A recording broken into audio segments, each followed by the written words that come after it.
Hai friend, apa kabar? Senang sekali berjumpa kembali dengan kalian. Semoga kalian tetap sehat dan semakin semangat belajar.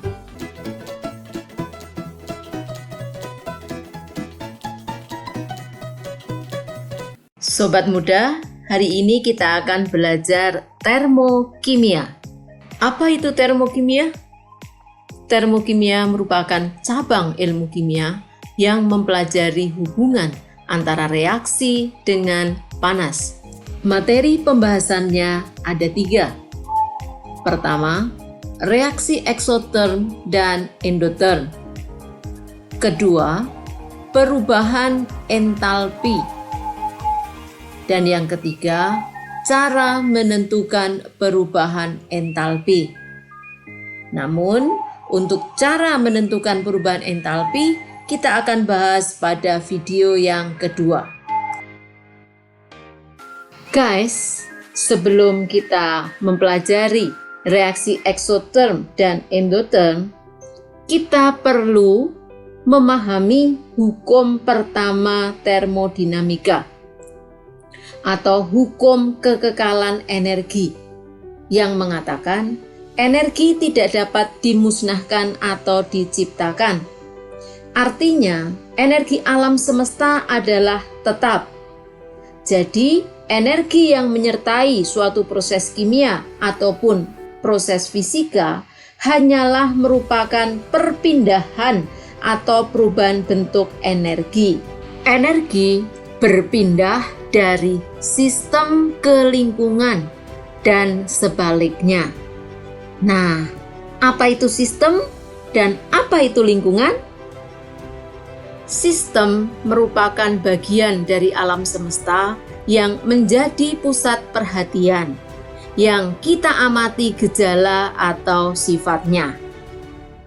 Sistem dapat berskala besar, seperti bumi kita yang sekarang ini kita tempati, tapi dapat juga berskala kecil. Sebagai contoh adalah suatu atom. Lingkungan merupakan segala sesuatu yang berada di luar sistem. Hal-hal yang tidak berubah selama proses berlangsung dan yang membatasi sistem dan dapat mempengaruhi sistem. Perhatikanlah gambar yang ditayangkan. Pada gambar tersebut terdapat hubungan antara sistem dengan lingkungan. Sistem dengan lingkungan dapat saling mempertukarkan materi dan energi. Berdasarkan hal tersebut, dikenal 3 macam sistem. Pertama, sistem terbuka, yaitu suatu sistem di mana terdapat perpindahan materi dan energi antara sistem tersebut dengan lingkungannya. Kedua, sistem tertutup merupakan suatu sistem di mana tidak terdapat perpindahan materi, melainkan hanya memungkinkan adanya perpindahan energi antara sistem tersebut dengan lingkungannya. Ketiga, sistem terisolasi merupakan suatu sistem di mana tidak memungkinkan untuk terjadi perpindahan baik itu materi ataupun energi antara sistem dengan lingkungannya. Setelah kita memahami berbagai macam sistem, kita akan masuk pada pembahasan yang pertama, yaitu reaksi eksoterm dan endoterm. Hari ini kita akan belajar tentang reaksi eksoterm dan endoterm. Supaya kalian paham apa itu reaksi eksoterm dan endoterm, maka kita akan melakukan beberapa demonstrasi. Hari ini saya sudah menyiapkan air, ya. Kemudian saya juga menyiapkan urea. Ya, saya akan melarutkan urea ini ke dalam air. Nah, tapi sebelumnya kita akan ukur dulu berapa suhu air sekarang, ya. Oke, kita akan lakukan pengukuran suhunya. Kalian perhatikan, ya, itu warna merah. Kita lihat, ya, luruskan posisi mata. Dan saya lihat di sini suhunya 25 derajat Celcius. Ya, suhu airnya 25 derajat Celcius. Ternyata sama dengan suhu ruangan karena saya pakai ruangan yang ber-AC. Kemudian kita akan tambahkan urea. Ya, saya tambahkan ureanya ke dalam larutan ini. Kemudian saya aduk. Ya, sekarang kalian boleh perhatikan skala termometernya bagaimana. Apakah naik atau turun? Ya, coba diperhatikan. Ya, baik, saya lihat. Nah, di sini sudah turun menjadi 20 derajat Celcius. Ya, saya aduk kembali. Ya, saya aduk terus ureanya. Ya. Nah, saya juga pengen pegang pakai tangan. Ternyata memang dingin, ya. Jadi pelarutan urea ini tadi dari 25 derajat Celcius turun menjadi 20 derajat Celcius. Supaya jangan lupa catat data ini. Oke? Kita lanjutkan pada percobaan kedua. Ya. Ibu punya kristal BaOH2 kali 7H2O. Kemudian juga mempunyai kristal NH4Cl. Kita akan mencoba untuk menambahkan kedua kristal ini. Apa yang akan terjadi? Kita lihat bersama-sama.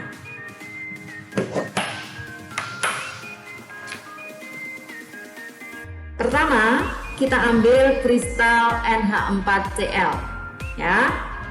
Kita ambil. Oke. Ini ya, kristalnya sudah kita ambil. Kemudian supaya kita yakin suhunya nanti turun atau naik, kita ukur dulu suhu NH4Cl.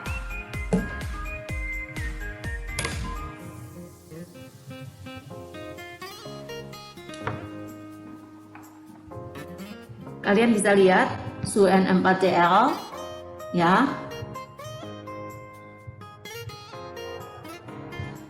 Saya bawa ke dekat kamera kalian. Kalian lihat di situ suhunya antara 27-28 derajat Celcius, ya. Oke. Kemudian untuk BaOH2 kalinya kita juga akan ukur suhunya. Kita gunakan termometer yang lain supaya tidak terkontaminasi. Ya, sebelum kita menggunakan termometer harus kita cek, ya, apakah bagus atau tidak. Kita letakkan di sini. Kita lihat suhunya berapa.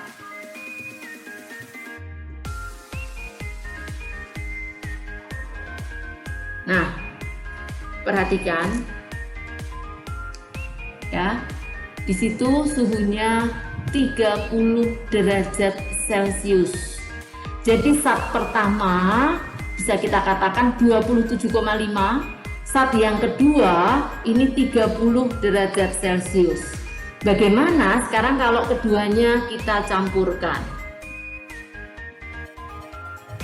Kita ambil untuk BaOH2 kalinya, ingat Kalau mengambil harus menggunakan sendok yang berbeda ya. Kita campurkan. Kita ambil 2 sendok ya. Oke. Nah, sekarang kita akan aduk campuran ini ya. Aduk campuran ini. Nah, kita gunakan termometer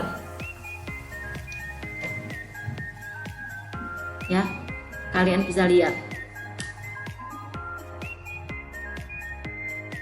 Kalian bisa perhatikan suhunya. Coba saya aduk ya dengan termometer ini.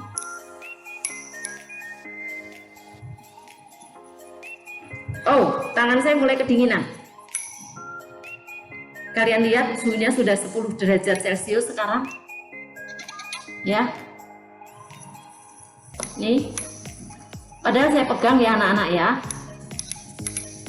Kalau saya pegang harusnya kalor dari tangan saya kan juga mempengaruhi suhunya. Nah, sekarang sudah mencapai 5 derajat Celcius. Dan ini akan terus turun. Nah, di samping itu, kalau kalian perhatikan ya, di sini, di ruangan ini mulai tercium bau. Baunya pesing banget. Bau apa itu? Bau gas amoniak. Oke, jadi catat ya, suhu akhirnya ini tidak turun lagi sampai dengan suhu 5 derajat Celcius. Kedua percobaan yang sudah kita lakukan tadi merupakan suatu reaksi endoterm, yaitu suatu reaksi yang pada saat berlangsung membutuhkan panas atau menyerap panas. Perpindahan kalornya dari lingkungan ke sistem. Misalnya pada pelarutan urea, kalor itu akan berpindah dari tangan kita ke dalam sistem, yaitu larutan urea. Contoh lain peristiwa atau reaksi endotherm adalah fotosintesis. Es menjadi air, air menjadi uap air, pembentukan kation dari sebuah atom dalam fase gas. Berikutnya adalah reaksi eksotherm.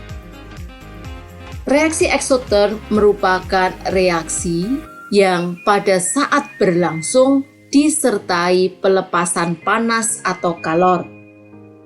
Kalor yang terbebas berasal dari sistem menuju lingkungan.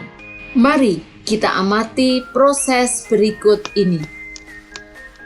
Pada saat kita berada di sekitar api unggun, kita akan merasa panas karena kalor diberikan dari sistem kepada kita sebagai lingkungan. Kita lanjutkan untuk percobaan yang ketiga. Di sini Ibu mempunyai larutan HCl ya dengan konsentrasi 2M. Kita akan reaksikan nanti yang pertama dengan logam magnesium. Logam magnesium wujudnya berupa pita. Ya, ini pita magnesium. Oke. Kita ambil pita magnesium ini dan kita potong. Ya. Ini di amplas, tadi sudah saya amplas pita magnesiumnya. Kita siapkan. Ya. Kita tuangkan terlebih dahulu untuk larutan HCl.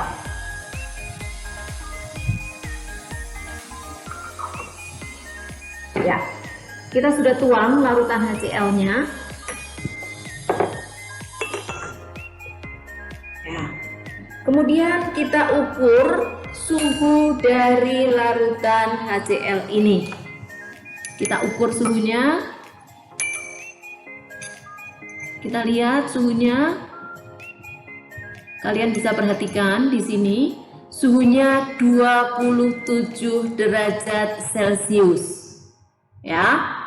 Baik, kemudian kita akan masukkan pita magnesiumnya.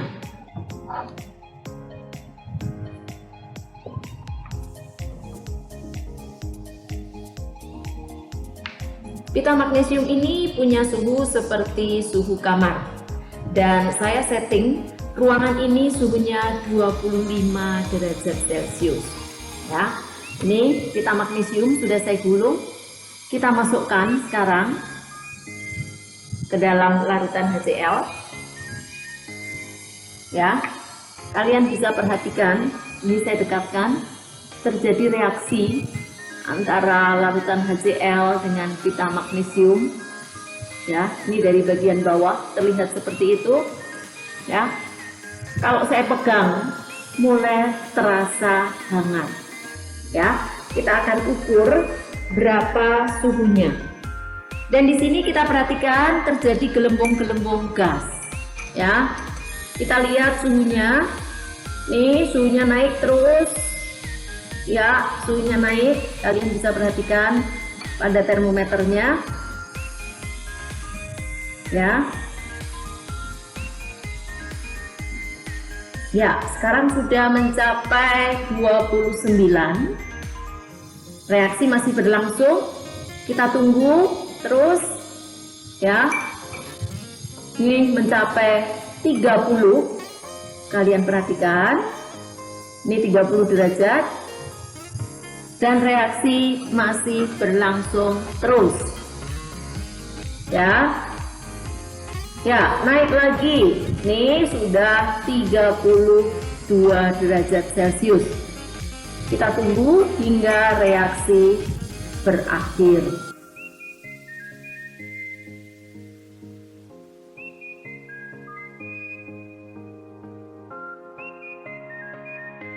Ini masih naik lagi menjadi 33 derajat Celcius.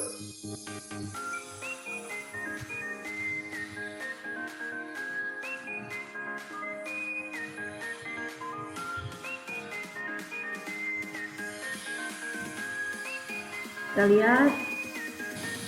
Ya, sekarang menjadi 34 derajat Celcius. Masih naik terus. Silahkan dilihat, ini 35 derajat Celcius. Reaksi perlahan-lahan. Ya, kalau tadi reaksinya cepat, ini sudah melambat. Dan ini tinggal sedikit sekali. Logam magnesiumnya, suhunya bertahan pada suhu 37 derajat Celcius. Ya, ayo dicatat sekarang supaya tidak lupa. Saya lanjutkan dengan reaksi yang keempat, yaitu reaksi antara HCl. Kita tuang HCl-nya.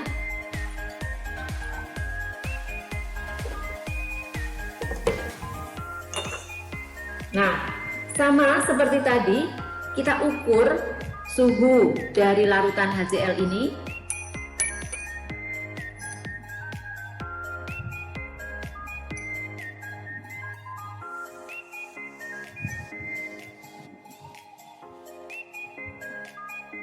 Kita tunggu sampai stabil karena ini skalanya untuk warna merahnya dari alkohol masih turun.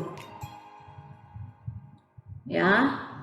Dan kita dapatkan suhunya kembali 27 derajat Celcius. Baik, kita simpan dulu termometernya. Kemudian kali ini saya akan menambahkan CaCO3 atau yang dalam kehidupan sehari-hari kalian kenal sebagai marmer. Ya, biasanya untuk lantai. Oke. Kita akan tambahkan ke dalam larutan HCl. Silahkan diperhatikan. Nih, juga terjadi reaksi yang menghasilkan gas. Ya. di sini menghasilkan gas dan suhunya kembali naik, ya, naik perlahan-lahan. Memang tidak secepat yang tadi, tetapi ini juga naik. Ini sudah mencapai 28 derajat Celcius. Ya, ini 28 derajat Celcius. Kita tunggu reaksinya sampai berakhir. Ini naik lagi menjadi 29 derajat Celcius. Kita tunggu.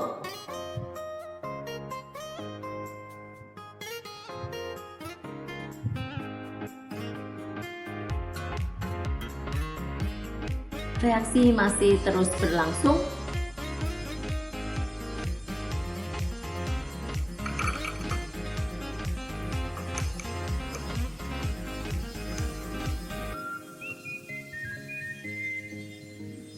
Dan suhu larutan tidak bertambah lagi. Ini tetap pada angka 29 derajat Celcius. Ya, mari kita catat suhu awal 27, suhu akhirnya 29 derajat Celcius.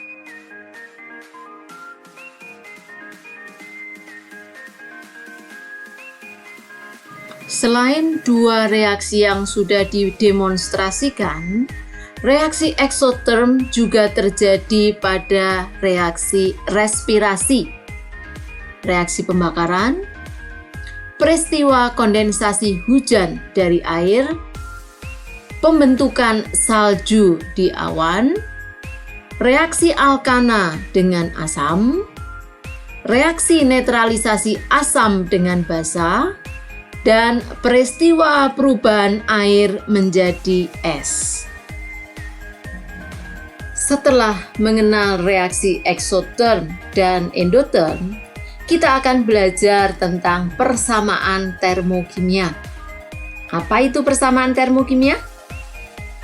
Persamaan termokimia merupakan persamaan reaksi yang mengikut sertakan harga perubahan entalpi. Cara penulisan persamaan termokimia: pertama, persamaan kimia ditulis lengkap dengan koefisien reaksi dan wujud zat-zat yang bereaksi dan perubahan entalpi atau delta H.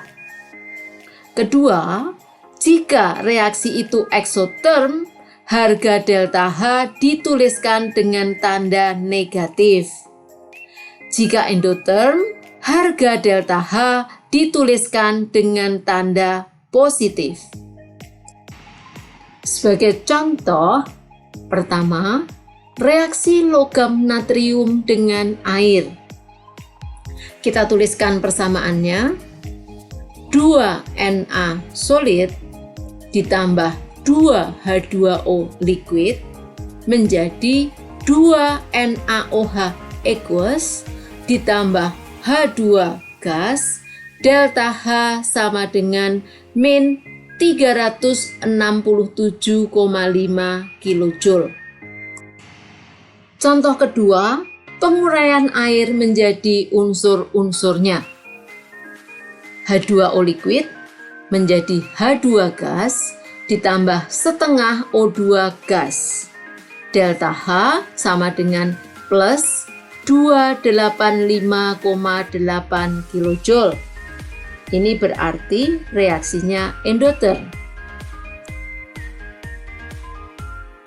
Dalam persamaan termokimia, koefisien stoikiometri selalu menunjukkan jumlah mol zat. Sebagai contoh, H2O liquid menjadi H2O solid, delta H-nya sama dengan min 6,01 kJ. Berarti pada pembekuan 2 mol air, persamaan termokimianya menjadi 2H2O liquid menjadi 2H2O solid, delta H sama dengan min 12,02 kJ. Ketika kita membalik suatu persamaan termokimia, kita mengubah peran reaktan dan produk. Delta H-nya sama, tetapi berubah tanda. Sebagai contoh, H2O liquid menjadi H2O solid, delta H sama dengan min 6,01 kJ. Jadi, kalau persamaan reaksinya kita balik menjadi H2O solid berubah menjadi H2O liquid, delta H-nya sama dengan plus 6,01 kJ. Guys, dari tadi kita sebut-sebut istilah perubahan entalpi. Apa maksudnya ya? Perubahan entalpi adalah banyaknya kalor atau H yang diterima atau dibebaskan dari suatu reaksi. Untuk menghitung perubahan entalpi, kita dapatkan dari selisih antara entalpi zat-zat hasil reaksi dikurangi entalpi zat-zat reaktan. Kita tuliskan delta H sama dengan H produk dikurangi H reaktan. Sekarang, mari kita pelajari perubahan entalpi pada reaksi eksoterm. Persamaan reaksinya kita tuliskan R menjadi P, delta H sama dengan min X kilojoule. Gambar yang ditampilkan kita sebut sebagai diagram tingkat energi. Sebagai sumbu X adalah reaksi dan sumbu Y adalah H. R sebagai reaktan kita letakkan pada bagian atas, dan P sebagai hasil reaksi kita letakkan pada bagian bawah. Hal ini kita lakukan karena delta H-nya bertanda negatif, sehingga delta H sama dengan H P produk dikurangi H reaktan, dan harganya kurang dari 0. Maka kita sebut delta H-nya sama dengan min X kilojoule. Perubahan entalpi reaksi endoterm.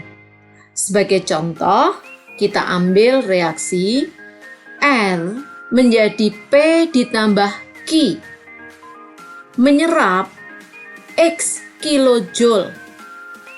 Maka dalam hal ini berlaku H P ditambah Q dikurangi H dari R sama dengan X kilojoule.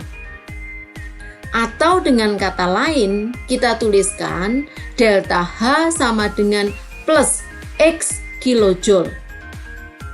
Jika kalian perhatikan, persamaan reaksi R menjadi P ditambah Q dikurangi X kilojoule merupakan cara lain untuk menuliskan persamaan termokimia.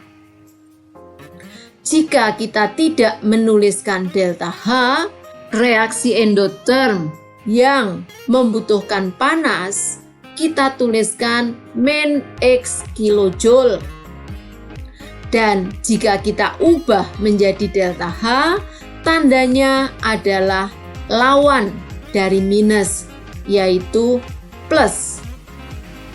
Sekarang kita perhatikan diagram entalpinya.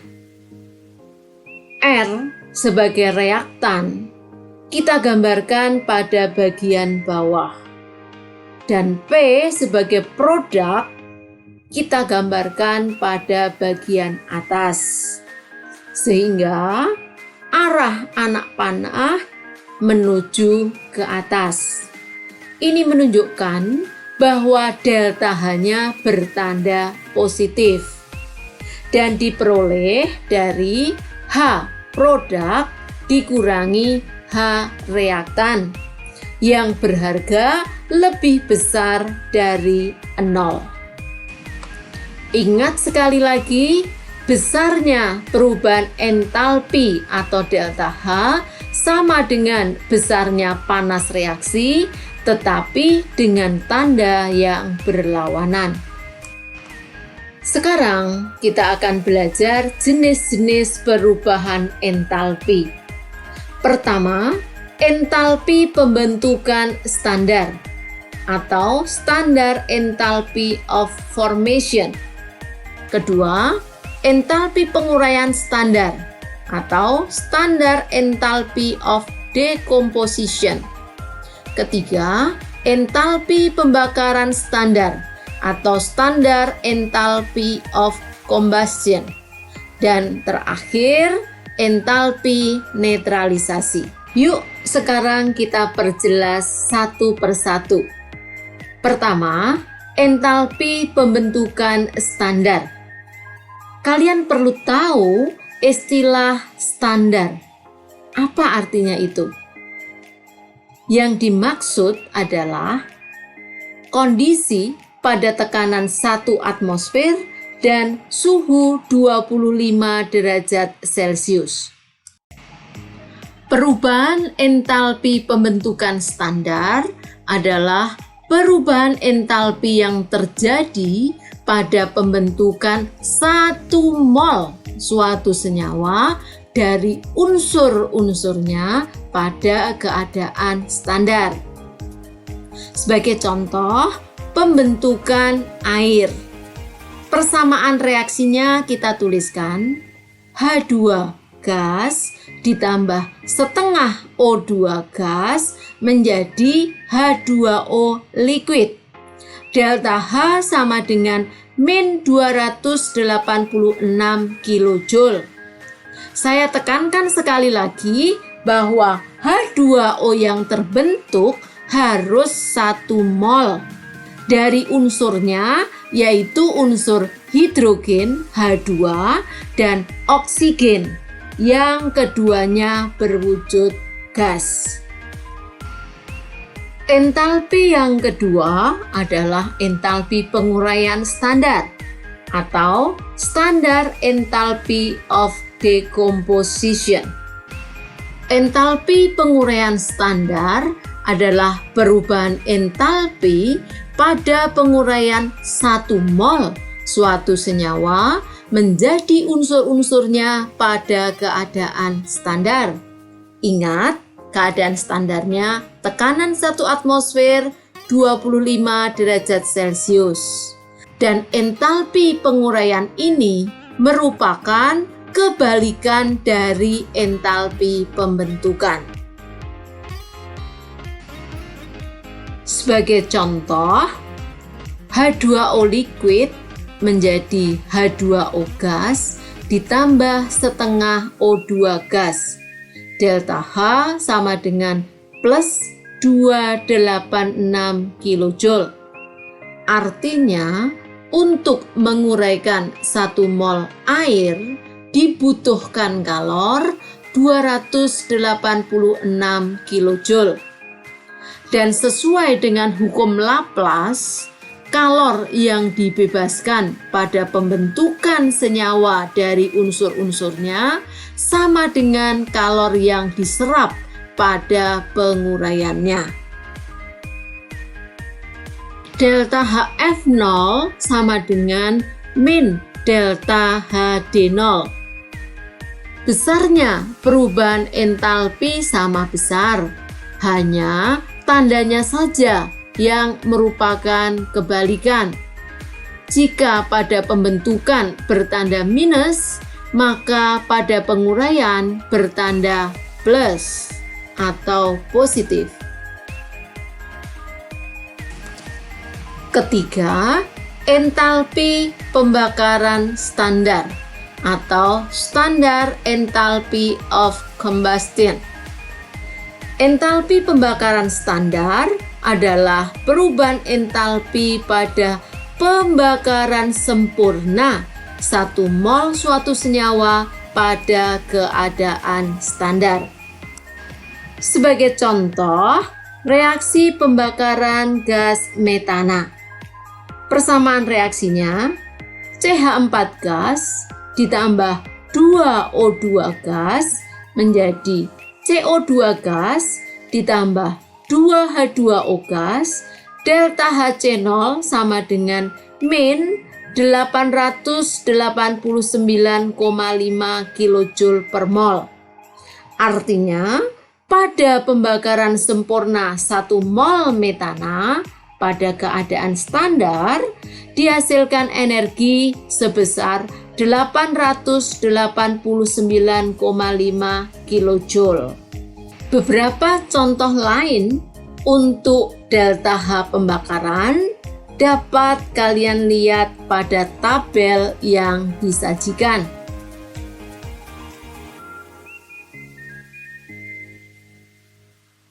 Reaksi suatu zat dengan oksigen disebut reaksi pembakaran. Pembakaran dikatakan sempurna apabila karbon terbakar menjadi karbon dioksida, hidrogen menjadi uap air, belerang terbakar menjadi belerang trioksida. Terakhir adalah entalpi netralisasi. Entalpi netralisasi adalah perubahan entalpi pada penetralan asam oleh basa atau basa oleh asam membentuk 1 mol air. Sebagai contoh, reaksi netralisasi larutan NaOH dengan HCl. Persamaannya kita tuliskan NaOH aqueous ditambah HCl aqueous menjadi NaCl aqueous ditambah H2O liquid. Delta H sama dengan min 122 kJ per mol.